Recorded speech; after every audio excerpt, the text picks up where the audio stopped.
Sir నమస్తే sir. నమస్తే brother. కవిత గారు పార్టీ పెట్టబోతున్నారు కదా, దాని గురించి ఏం చెప్తారు సార్? కవిత గారు పార్టీ పెట్ట స్వాగతిస్తామండి.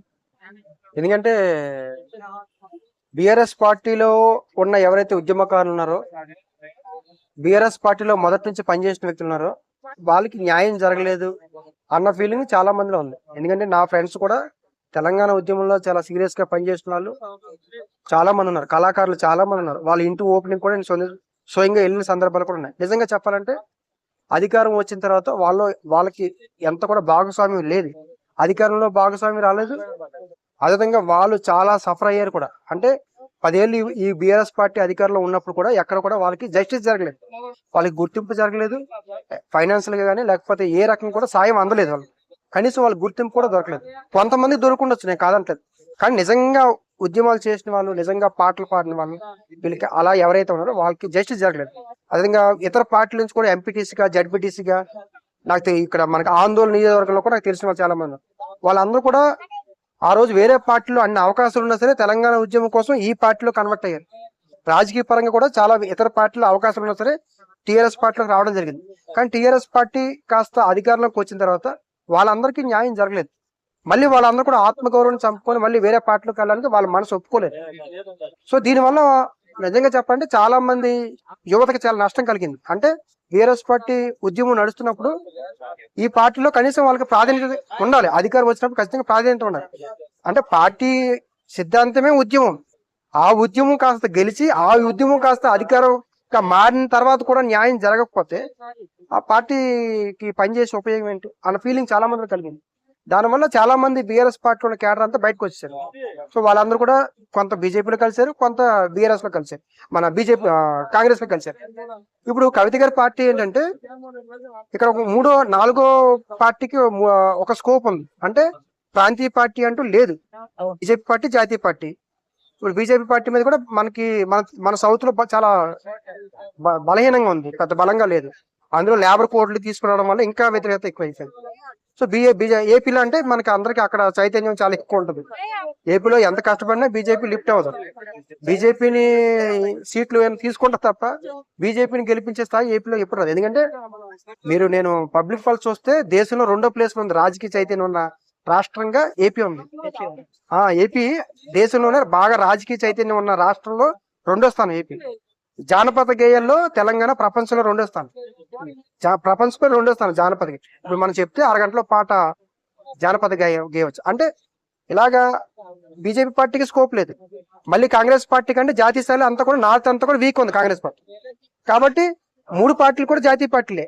కాంగ్రెస్ పార్టీ జాతీయ పార్టీ, బీఆర్ఎస్ పార్టీ జాతీయ పార్టీ, బీజేపీ పార్టీ జాతీయ పార్టీ. ప్రాంతీయ పార్టీ అంటూ లేదు. కాబట్టి ఖచ్చితంగా తెలంగాణ అనే ఒక అంశం తీసుకొచ్చి ఖచ్చితంగా ప్రాంతీయ పార్టీ లాగే లిఫ్ట్ చేసుకునే స్కోప్ ఉంటది. ఇందులో బీఆర్ఎస్ పార్టీ నుంచి వ్యతిరేకించి కాంగ్రెస్ పార్టీలో కానీ బీజేపీ పార్టీలో కానీ వెళ్లకుండా ఈ పార్టీలోకి షిఫ్ట్ చేసుకునే అవకాశం కూడా ఉంటది. ఇంకో వ్యూహం చెప్పాలా, ఇక్కడ జనసేన పార్టీ కానీ టీడీపీ పార్టీ కానీ లిఫ్ట్ అవ్వకుండా కూడా ఈ పార్టీ లిఫ్ట్ అవుతే ఆ 2 పార్టీలు కూడా స్కోప్ ఉండదు, అది కూడా వ్యూహం. సో ఈ కవిత గారు నేను చాలా సందర్భాలు చెప్పాను, కవిత గారు మళ్ళీ బీఆర్ఎస్ పార్టీకే కలుస్తారు. ఎప్పటికైనా బీఆర్ఎస్ పార్టీ కలుస్తారు. బీఆర్ఎస్ పార్టీని కాపాడడానికే కవిత గారు ప్రయత్నం చేస్తారు. కాకపోతే హరీష్ రావు గారికి ఈమెకి వచ్చిన గ్యాప్ వల్ల ఆమె బయటకు వచ్చింది. కానీ ఖచ్చితంగా ఆమె పార్టీ కొంత స్కోప్ ఉంటది. ప్రాంతీయ పార్టీ లేని నువ్వు కాబట్టి పెట్టనే ప్రోత్సహిస్తున్నారు కేసీఆర్ గారు. కేసీఆర్ గారి సపోర్ట్ లేదని నేను అనుకోను. కేసీఆర్ గారి వ్యూహం అనేది నాకు కనబడుతుంది. అంటే కవిత గారు మాట్లాడుతున్న మాటలు కానీ ఆ వార్డ్స్ కానీ ఎక్కడ కూడా కేసీఆర్ గారిని వ్యతిరేకించలేదు, కేటీఆర్ గారిని కూడా పెద్దగా వ్యతిరేకించలేదు. ఒక్క హరీష్ రావు గారిని తప్ప ఎవరిని ఆమె వ్యతిరేకించలేదు. అంటే ఈ యొక్క బలంగా ఇంతకాలం తీసుకొచ్చిన ఈ పార్టీని, ఈ క్యాడర్ని వదులుకోకూడదని సిద్ధమైంది. కానీ ఆమె ఎప్పుడు కూడా బీజేపీ పార్టీకి వెళ్ళే అవకాశం లేదు. బీజేపీకి అగ్నిస్ట్ గా కవిత గారు పోరాటం చేస్తారు. అందులో మాత్రం నో డౌట్ బీజేపీ తోటి టైఅప్ అవడానికి. ఇప్పుడు బీఆర్ఎస్ పార్టీ బీజేపీతో టైఅప్ అయినా కవిత గారు ఒప్పుకునే అవకాశం కూడా లేవు. అది కూడా ఒక కాంట్రవర్సీ, అది కూడా వివాదమే.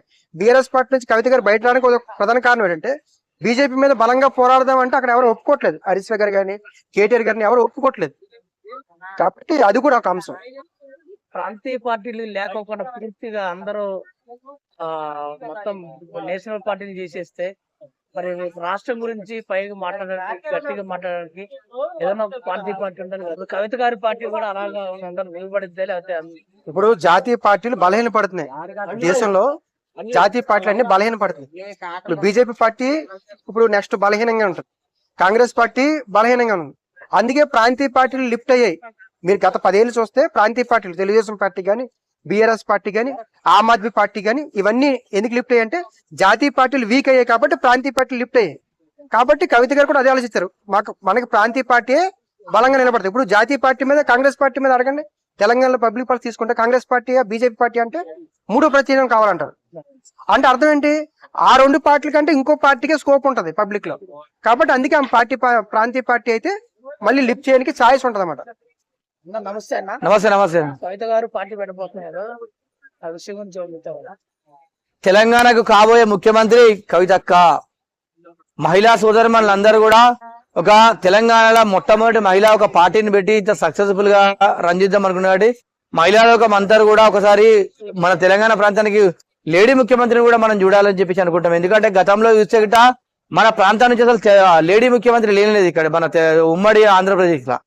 కానీ ఈసారి కవితక్క గారు ఇంత సక్సెస్ఫుల్ గా పార్టీ పెడతారు కాబట్టి సరే కవితక్క గారు కూడా అవకాశం ఇవ్వాలి. ఎందుకంటే మహిళా సోదరులు అందరూ కూడా కవితక్కకి ఈసారి ఓటేయాలి. ఎందుకంటే అత్యధికంగా ఓట్లు వేసేది కూడా ఆ మహిళలే కాబట్టి మీరేసారి మహిళా శక్తి ఏందో కూడా ఈ తెలుగు రాష్ట్రాల్లో చూపెట్టాలని చెప్పి తెలియజేస్తున్నా. అంటే ఈ కవిత గారు పార్టీ పెట్టడంలోనే ఉన్న కేసీఆర్ గారి పాత్ర ఏమన్నా?